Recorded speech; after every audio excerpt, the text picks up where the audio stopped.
Hello friends, this is Dr. Aiman, Assistant Professor of English at Jaipal College, Jaipal University, Chapra. Today we will discuss Samuel Johnson. Samuel Johnson is always referred to as Dr. Johnson. His title bringing with it a sense of discipline and literary authority. Dr. Johnson's achievement was to bring order to the English language and English literature. Few people have had more direct authority over this subject matter than Johnson. His contemporaries and successors might rebel against his constraints. Many did, including Wordsworth and Coleridge. But Johnson established a bedrock for English literature that still exists today. In terms of style and preferred ways of writing, Johnson ranks as the most authoritative writer. He is in fact the most authoritative new classicist writer. He believed that in order to be a proper literature, not just an effusion, English literature needed three elements. First, principles. Second, cataloguing. And third, tradition. Those were the foundations on which a great national literature could be erected and on which native English genius could flourish. Classicism, as Johnson conceived, did not imply elitism. What Johnson's classicism demanded was in architecture a shaping principle to the literary project. He believed that one could no more create literature without critical principles than one could improvise the building of a cathedral. Few authors and critics have been as far-sighted as Johnson was. Other critics have judged literature in terms of touchstones, golden lines, or fragments, but for Johnson, the essence of literature was not in fragments. The famous 11th chapter of Johnson's novel, Reyaz, is relevant here.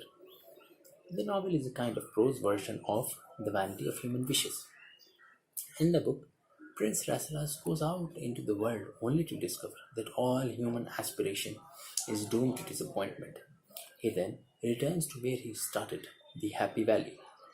In the process of being in the outside world, Reyaz learns that stoical acceptance is the only rational response to the inevitable disillusionment of living.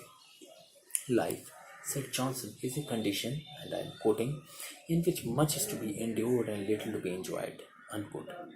One has to live one's life, but art and literature can soothe or sweeten one's existence. Art and literature, however, must adhere always to certain iron principles if the artists aspire to greatness or even to worth. These principles are explained early on in the narrative of Rasselas. The character Imlach, Rasselas' teacher, who is based on Johnson himself, explains that the poet must write as the interpreter of nature and the legislator of mankind, and consider himself as presiding over the thoughts and manners of future generations, as a being superior to time and place. Such authority was also needed to embark on Johnson's project of organizing the English language. He would create the laws of literature. In 1745, Johnson embarked on his magnum opus, the Dictionary of the English Language. This project would take him almost 10 years to complete and would ruin his eyesight. It was undertaken without any financial assistance, although Johnson applied in vain to Lord Chesterfield for patronage at the outset of his task. The Dictionary of the English Language preoccupied Johnson from 1745 to the late 1750s. When it was published, the dictionary was the size of a small coffee table. It contained more than 40,000 words, with definitions and, as the most innovative feature, a historical set of usages. Johnson cited such writers as Shakespeare and Milton to show how words evolved. In this way, the dictionary was as much a work of linguistic archaeology as it was of current correct usage. This practice has since become accepted as standard for all dictionaries. The principles on which Johnson worked are clearly laid out on the title page. The dictionary was to be descriptive rather than prescriptive. In other words, the meanings of words would be rooted in how people actually use the words rather than how they ought to use the words. As mentioned earlier, Johnson was always on the side of the public. Johnson's definitions are infused with his inextinguishable egoistic spirit. He is the most personal of lexicographers. The definition of lexicographer, for example, reads as follows: A writer of dictionaries, a harmless stretch that busies himself in tracing the original and detailing the signification of words.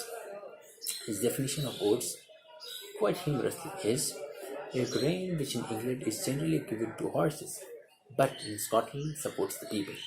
We can see a sense of satire in his writing also. Obviously, Johnson believed that dictionaries need not be dull. Another achievement of Johnson's was the professionalizing of the trade of writing. Along with Pope, he freed literature from the territories of aristocratic patronage. Johnson was by no means a revolutionary. He believed in the English class system, in stability and in order. Nonetheless, one of his greatest achievements was in giving writers a new sense of liberty. Thank you so much.